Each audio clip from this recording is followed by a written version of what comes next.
Whakapapatu ka inga malu tatu ka taki pēmo te tauhiu te mwhelawei.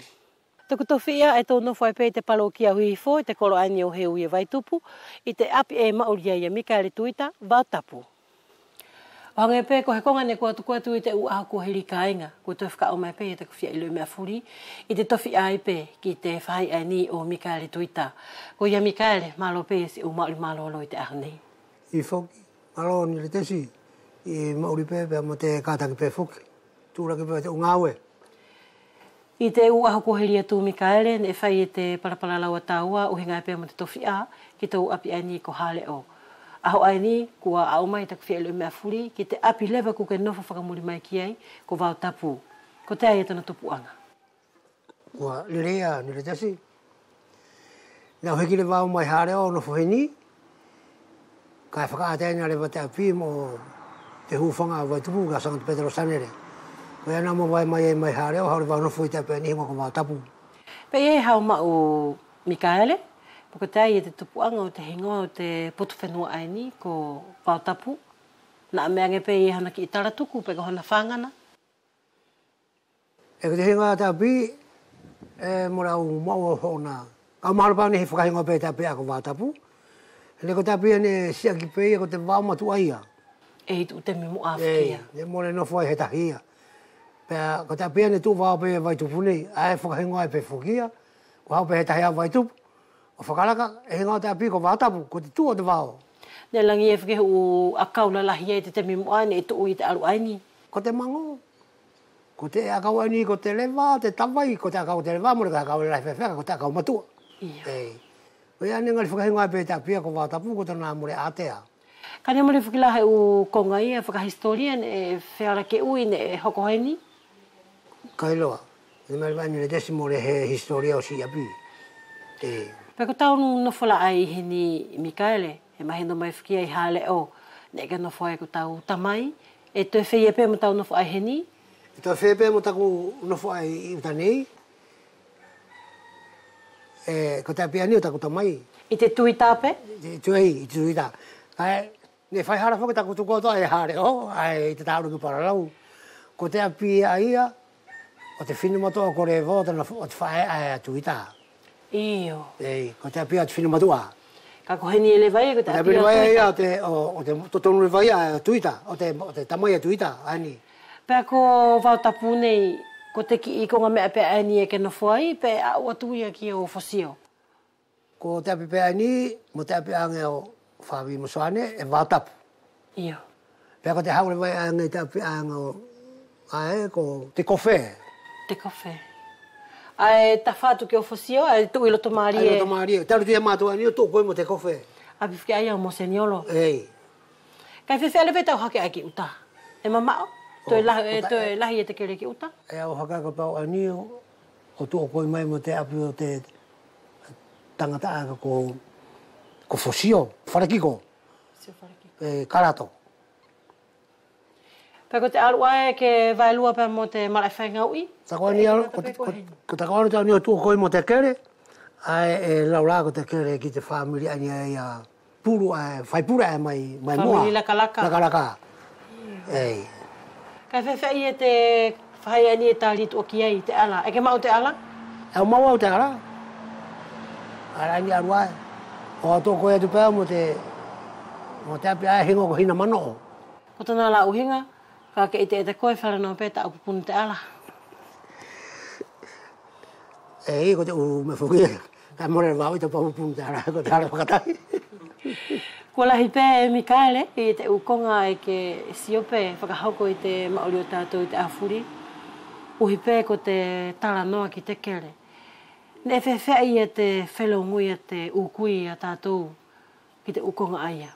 Nire tesi ko te whelongo ia ki te ukere mo te ukui, ne maui maari le leo sipe ia. Nau tupaka mure u whihikere ia si te mea ia. Ko whihikere whoki te ki tai tupu muri ani. Ko he tahea nea tupu ia i nukuroa, ko hawa mai kaui vai tupu. Ko tōna kere, kani mure uwe uwe heni. Ei, ko ia ko tupu peta tō, ko kakiti te mea te umatu ane mure whihikere ia. Ei, ka pōi hoku ki toko rua ne aru ki arere o hana ki arere. Pai au aru pēo ai ki ai. o ro whaka whelongo le peka e whiarunga tahe whakawio wikite keresia e vai tupu. Mo le ko vitana alonga o langa pe hona. Whakawawa pe. Ona ki whare ke no whoo wikite keresia. Kako te mauri ia, e tai kumtona mauri. Kako te kereia, ko te mea monofo. Kai te mi whukiani, o ka siopene te siki hi whikere, o te whikere langa te api. Sia kai te api mo rena whahe tahe ka tupo poai. He mo re ko hona whukiapi. I te hauko atoe pēo te palapala laua tāua Mikaele, o he ngai pēpea mo tō api aini ko Vautapu. E ie hana api tai? O tōna api ala ne tō whakarakai a hingoa ko whare tongo.